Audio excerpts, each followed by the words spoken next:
Hi guys, I hope you're enjoying my course on English vocabulary. Through this course, I'm trying to combine everything that I know and everything that I am learning while researching about this course on English vocabulary, and I am putting all of that together under one umbrella in the hope that if you're sitting for any competitive exam or if you're somebody who genuinely wants to improve her or his speaking skills in English, this course may be able to help you. I hope that I'm able to add at least 100 new words in your vocabulary by the end of this course, because the kind of techniques that I'll be teaching you in this course and the different manners in which I will try to make you remember the words, I think they will stay in your head. And I think if you practice enough, they will become a part of your everyday lexicon. And I hope that you use them with your friends. Okay, now before I move further, let me tell you that as promised in the last lesson, I am going to start now. This is going to be the first section, guys, in the structure of the course. First, I gave you some tips and tricks about how whatever I'm now going to start teaching you, you can amplify your learning process by using those tricks. By I told you about word association. I told you about putting the words together in different groups and clusters. I told you about using synonyms and antonyms so that you can learn a lot of words in at the same time.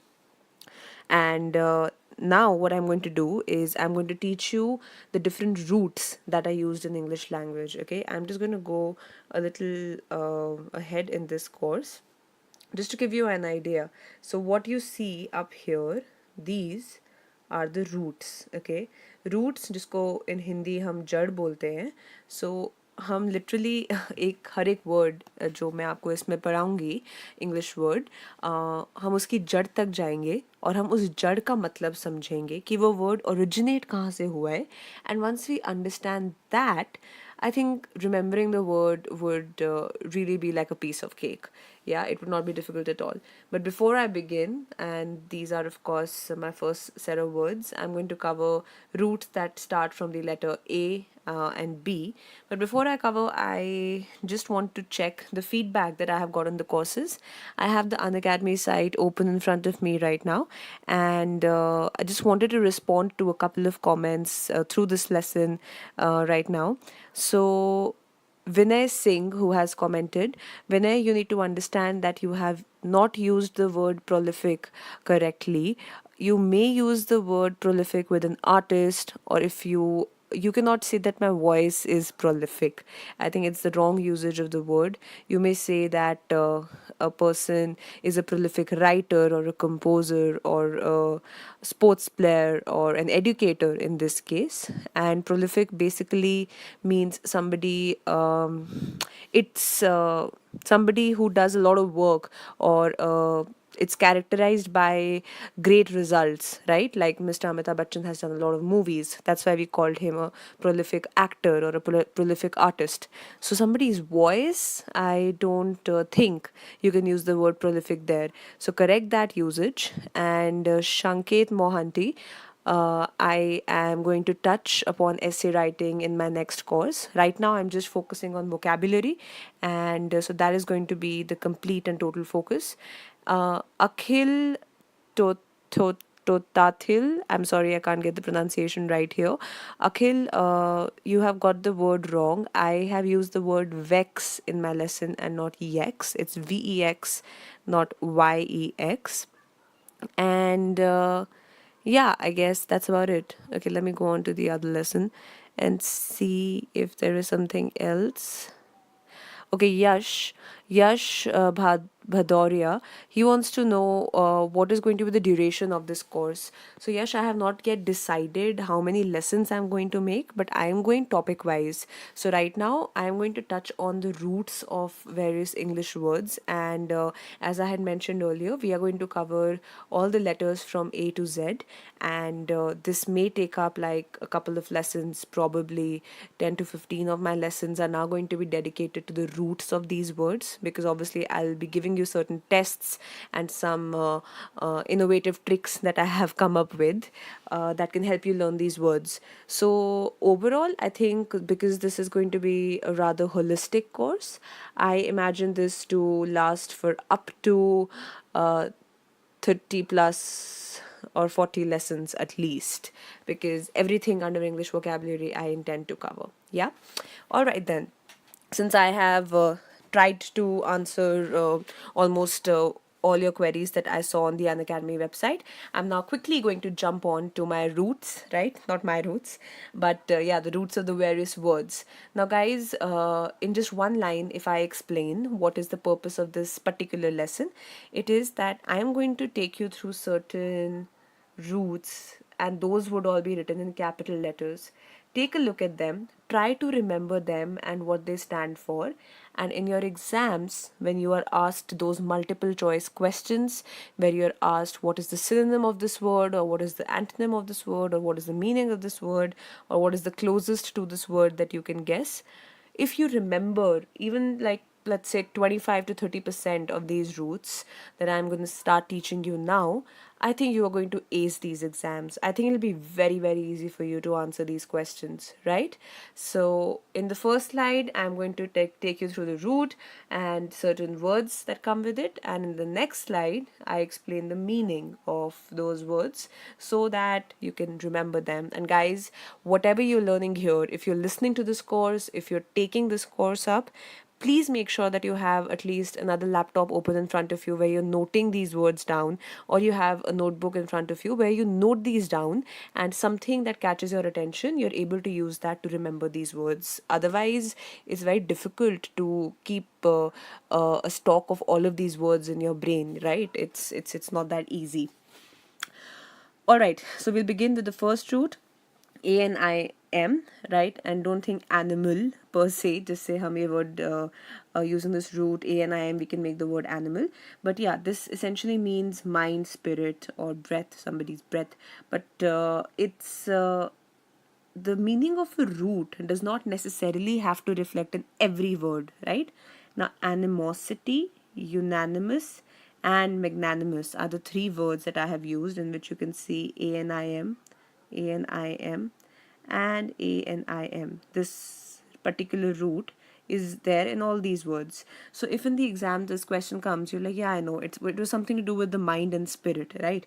So animosity is hatred. Animosity, let's say, two friends who had a fight in class, they now have developed this animosity towards each other. So animosity is a negative word. So the spirit in this case, or the feel that you have in this case, is a negative one, right? So here the root anim is used like this. Now, unanimous is together. Unanimous is usually used, where judges are announcing the result of some competition and they say that we unanimously arrived at this decision. So unanimous means together also. So here again, this is how this has been used. Magnanimous, okay, some people they say that a magnanimous means huge or big hearted, but usually the word magnanimous is used for somebody who's generous or forgiving towards another person, a very charitable person. Like you can call somebody like a Bill Gates a magnanimous person, an altruistic, open, kind-hearted, bade dil wala insan. That person is a magnanimous person. Yeah. An or ENNN. Yeah. Both these, they denote year. Okay. This is essentially what it means. Words that I have come up with: annual, biennial, and perennial. What do these mean? Annual, of course, means yearly, and also see A over here. Okay, annual. So A and N हमारा root है. So A and N means year, and so annual means yearly. Biennial, by default it means two. So when I go to B, you will know BI. Bi means two. So biennial means something that happens every 2 years, once in 2 years. So annual is once a year, biennial is once in 2 years. Perennial is perpetual. Perennial is something that always keeps on happening. Perennial can be let's say this river has a perennial flow of water, or this, it basically means that this river never dries up. So it is overflowing with water throughout the year. So it has a perennial supply of fresh water. So perennial means always also. Here is where I also give you a first homework, guys. You need to find two more words for me using the root an. Yeah, I have used both these roots, E and N, here at two places. Annual has also been used. So I want you to use the root an, A and N, and give me two more words. So we've already covered 6 words, guys. 3 here using the root anim, and 3 here using the roots an or n. Next is anthrop. Of course, a lot of you take sociology, or as some people pronounce it as sociology, as your preferred choice of subject when you're sitting for UPSC. When we studied sociology in college, we also had anthropology along with it. So the root here to observe is anthrop, and anthrop means human. Now, anthropology is basically the study of various aspects of humans within the past and the present societies. We have social anthropology or cultural anthropology, that studies the various values of the societies. There is linguistic anthropology that studies the language, and how language can affect your social life. So, anthropology basically is the study of human societies and their development. Now, like in simple words, study of humankind. The second word that I have used here is anthropomorphic. Notice the pronunciation, guys. It's anthropomorphic. And your next homework is that you have to tell me the meaning. And if you don't tell me the meaning, then you'll have to wait till tomorrow. And in my next lesson, I will then reveal the meaning of the word anthropomorphic. Yeah? Next. Now, I have kept both of these roots in the same slide because they're common here. And sometimes after A and T, we have an I. Sometimes after A and T, we have an E. So in English, in the US accent, if you say, a lot of people say anti and not anti. Here, a lot of people say ante, A-N-T-E, you up the ante. So, or ante. So this is what it is. I have used words like antecedent, antebellum, antiquated, antediluvian, and antipathy. Now the meaning. Look at these meanings very, very carefully, guys. Now, while anti with an I, okay, it means against or opposite, and ante or ante with an E means before. Now, how can you remember this? Very, very simple. I and against. In both cases, there is AI and AI, right? So, opposite or against means anti, and before has E, and ante has E. So where there's E, it means before. Where it's I, it means against. So this is how you can remember. So a word where we have, let's say, antipathy means holding bad feelings. So this shows this is against, right, in this case. But you have to be very, very careful, because let's say a word like antiquated means old or outmoded.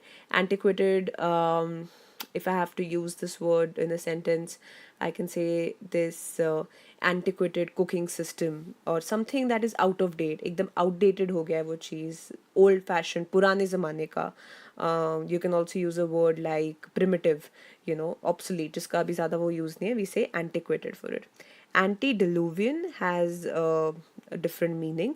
It basically, it's the time, it's that era which is described in the Christian Bible as the period when it signifies the fall or the first man and woman, and it basically is a period that ends with the destruction of all life on earth except for those who were saved in Noah's Ark. You know about Noah's Ark, right? If not, you can please look it up online. It's a very, very interesting story. So antediluvian, while both somehow can mean old-fashioned, antediluvian is used as old-fashioned in a more casual sense, right? Now, antebellum means before a war. We have another root here, B-E-L-L, which I'll come to later. Antecedent means preceding or before, right? So, A-N-T-E, jahan pe bhi hai, it's usually before. In antediluvian, if you say that, antiquated or antediluvian ka same meaning lag raha hai. So, that's why I have kept A-N-T common in both cases. I have the last word that I'm quickly going to end. AUD means here. And please don't suggest the word audio for this. With AUD as the root, which means hear, we have words like auditory, which means related to hearing, and audible means something that can be heard. Now, Next is auto, but I think I'm running out of time. So what I'm going to do is I'm going to extend this lesson to the next part, and I'm going to describe these roots to you, whichever are the missing ones, and check on B once again. Thanks, guys.